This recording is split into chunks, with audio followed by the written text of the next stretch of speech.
જય સ્વામિનારાયણ. CC2 ભારતમાં સમકાલીન શિક્ષણ, કન્ટેમ્પરરી એજ્યુકેશન ઇન ઇન્ડિયા. આ વિષય અંતર્ગત ચેપ્ટર 2 બૌદ્ધકાલીન શિક્ષણ એ વિશે આપણે આજે ભણીશું. બૌદ્ધકાલીન શિક્ષણ એ વેદકાલીન શિક્ષણ પછીનો તબક્કો છે. બૌદ્ધકાલીન શિક્ષણના હેતુઓ કેવા હતા, એની શિક્ષણ વ્યવસ્થા કેવી હતી, એનું પ્રાથમિક શિક્ષણની રચના કેવી હતી, ઉચ્ચ શિક્ષણ કેવી રીતના અપાતું હતું, એવું બૌદ્ધકાલીન શિક્ષણની અંદર શું વિશેષતાઓ છે, એની મર્યાદાઓ શું હતી, એમાં મૂલ્યાંકન કેવી રીતે કરાવવામાં આવતા હતા, અને એ પ્રથાની અંદરથી શિક્ષણમાં શું ફાળો છે, આ બધું જ આપણે બૌદ્ધકાલીન શિક્ષણમાં સમજવાનું છે. ઈસુના જન્મ પૂર્વેની 6ઠી સદીમાં ઉત્તર ભારતમાં 2 પ્રકારના રાજ્યો હતા. એક એવા રાજ્યો કે જેમાં રાજાઓ રાજ્ય કરતા હતા, બીજા એવા રાજ્યો કે તેમના પ્રજાઓ અને પ્રતિનિધિઓ દ્વારા શાસન હતું. આવા રાજ્યો ગણ રાજ્યો કહેવાતા હતા. આ સમયને ગણ રાજ્યોનો યુગ પણ કહેવાય છે. ત્યારે લોકશાહી વાતાવરણ હતું. કઠ, માલવ, લીછવીઓ વગેરેના ગણરાજ્યો જાણીતા હતા. આ યુગ દરમિયાન મહાત્મા બુદ્ધનો જન્મ થયો હતો. તેથી આ યુગને બુદ્ધકાલીન યુગ પણ કહે છે. બુદ્ધના વ્યક્તિત્વ વિશે તમે જાણો છો. એનું વ્યક્તિ જીવન, વિચારસરણી, એને કરેલા તપો, એની આચરણ જેવા કારણોને લીધે સમગ્ર સમાજ જીવન ઉપર મહાત્મા બુદ્ધની પ્રબળ અસર થઈ હતી. વેદકાલીન સંસ્કૃતિની કેટલીક મર્યાદાઓ હતી, પરંતુ બૌદ્ધકાલીન શિક્ષણમાં અમુક શીખવા જેવા મુદ્દા હતા, જેના કારણે ખૂબ ઝડપથી બૌદ્ધ માર્ગ પ્રજામાં સ્વીકૃત બન્યો. બૌદ્ધકાલીન શિક્ષણના આપણે ઉદ્દેશો જોઈએ તો બૌદ્ધકાલીન શિક્ષણના ઉદ્દેશો વેદકાલીન શિક્ષણના ઉદ્દેશો જેવા જ હતા. તેમાં માત્ર તફાવત એટલો જ કે વેદકાલીન શિક્ષણમાં આધ્યાત્મિકતા પર ભાર મૂકવામાં આવતો હતો, જ્યારે બૌદ્ધકાલીન શિક્ષણમાં નૈતિકતા અને ચારિત્ર્ય પર વધારે ભાર મૂકવામાં આવતો હતો. અત્યારે હાલમાં પણ આપણે જોઈએ છીએ કે આધ્યાત્મિકતા આપણને ઘણી ઓછી જોવા મળે છે. વેદકાલીન શિક્ષણથી અત્યારની સુધીની શિક્ષણ પ્રણાલીઓ જોવા જશો તો તમને બધો જ ખ્યાલ આવી જશે. બૌદ્ધકાલીન શિક્ષણમાં મુખ્ય હેતુઓ નૈતિકતા અને ચારિત્ર્ય, એટલે એનું પેલું ટોપિક થશે હેતુનું નૈતિક ચારિત્ર્યનું નિર્માણ.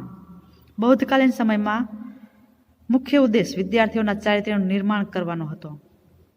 એ નૈતિક આચરણ કરે અને શિક્ષણ દ્વારા વિદ્યાર્થીઓમાં કર્તવ્ય પાલન, સત્યવાદિતા, ધર્માચરણ વગેરે જેવા ગુણોનો વિકાસ કરવાનો હતો. બૌદ્ધકાલીન શિક્ષણમાં પોઈન્ટ 2 શિક્ષણના હેતુઓમાં બૌદ્ધ ધર્મનો પ્રચાર અને પ્રકાર. બૌદ્ધકાલીન શિક્ષણ સંસ્થાઓમાં સ્થાપના જ બૌદ્ધ ધર્મના પ્રચાર અને પ્રસાર માટે બૌદ્ધ ભિક્ષુઓ હતા, એ પ્રચાર કરતા હતા. પ્રારંભમાં શરૂઆતમાં માત્ર બૌદ્ધ ભિક્ષુઓને જ પ્રવેશ આપવામાં આવતો હતો. આથી શિક્ષણનો હેતુ બૌદ્ધ ધર્મનો પ્રચાર અને પ્રસાર કરવાનો હતો. પછી ધીમે ધીમે બૌદ્ધ સિવાય દરેક ધર્મને સ્વીકારવામાં આવ્યો છે. પેલું નૈતિક ચારિત્ર્યનું નિર્માણ, બીજો બૌદ્ધ ધર્મનો પ્રચાર અને પ્રકાર, અને ત્રીજો છે વ્યક્તિત્વનો વિકાસ. બૌદ્ધ મઠોમાં વિદ્યાર્થીઓના વ્યક્તિત્વનો સર્વાંગીણ વિકાસ કરી તેમને શ્રેષ્ઠ અને કુશળ માનવ બનાવવાનો પ્રયાસ કરવામાં આવતો હતો, જેથી તેઓ શિક્ષણ દ્વારા પોતાની પારિવારિક, સામાજિક, ધાર્મિક તેમજ આર્થિક જવાબદારીઓનું સફળતાપૂર્વક વહન કરી શકતા હતા. હવે આ હતો બુદ્ધ યુગ દરમિયાન વ્યક્તિત્વનો વિકાસ. ચોથો પોઈન્ટ છે ભાવિ જીવન માટેની પૂર્વ તૈયારી. એનો હેતુ, ચોથો હેતુ, બૌદ્ધકાલીન સમયમાં શિક્ષણનો પ્રમુખ ઉદ્દેશ શું હતું?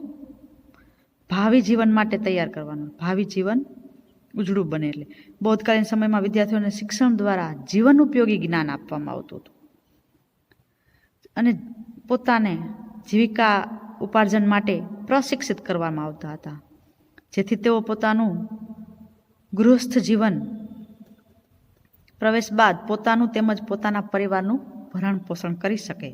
એટલા માટે વિદ્યાર્થીઓને કેવું શિક્ષણ આપવામાં આવતું? ભાવિ જીવન માટેની પૂર્વ તૈયારી કરવાની. Preparing four life.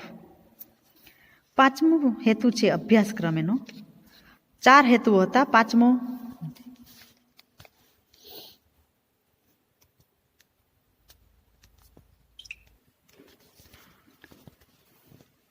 બુદ્ધકાલીન શિક્ષણ દરમિયાન એનો અભ્યાસક્રમ જોઈએ તો 2 ભાગમાં વહેંચવામાં આવ્યો હતો.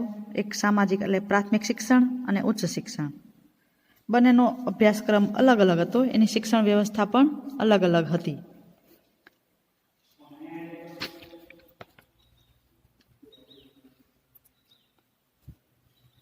એની શિક્ષણ વ્યવસ્થા કેવી હતી?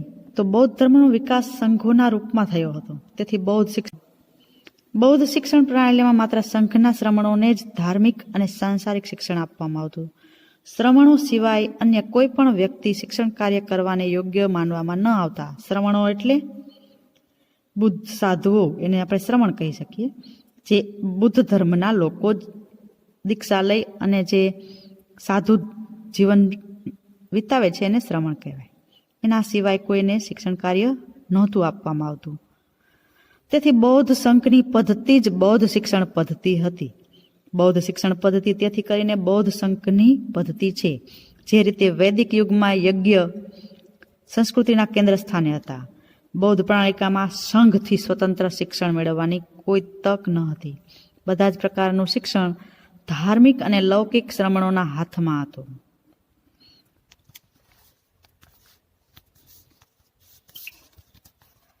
એની અંદર શિક્ષણ વ્યવસ્થાની અંદર સાર્વજનિક અથવા પ્રાથમિક શિક્ષણ, જે 1 થી 7 ધોરણનું આપણે પ્રાઇમરી શિક્ષણ કહીએ છીએ એવી રીતના. તો શિક્ષણ વ્યવસ્થાની અંદર પહેલો પોઈન્ટ છે પ્રાથમિક શિક્ષણ. પ્રાથમિક શિક્ષણ કેવી રીતના આપવામાં હતું? 5 વિદ્યાઓમાં. વર્ણમાલાનું જ્ઞાન આપવા માટે 49 અક્ષરોવાળી સિદ્ધિ રસ્તુ નામની બાળપોથી આપવામાં આવતી હતી. ત્યારબાદ એને 5 વિદ્યાનું જ્ઞાન આપવામાં આવતું હતું. એ 5 વિદ્યાઓમાં શબ્દ વિદ્યા, શિલ્પસ્થાન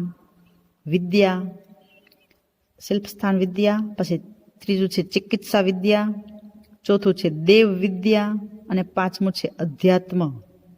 આ દરેક વિદ્યાઓ શીખવવામાં આવતી હતી. આ પ્રાથમિક શિક્ષણની વ્યવસ્થા હતી. હવે ઉચ્ચ શિક્ષણની વ્યવસ્થા જોઈએ તો ઉચ્ચ શિક્ષણના અભ્યાસક્રમમાં ઘણા વિષયોનો સમાવેશ થતો હતો. આ વિષયોમાં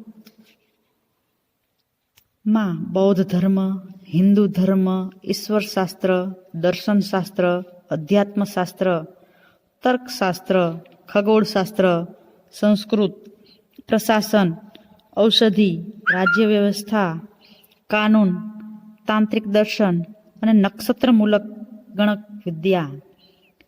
15મું છે પાલી. આ 15 પ્રકારના ઉચ્ચ શિક્ષણના અભ્યાસક્રમો હતા. આપણે અત્યારે હાલમાં કહીએ છીએ આર્ટ્સ, સાયન્સ, કોમર્સ, કોલેજ લેવલે, એવી રીતના એન્જિનિયરિંગ,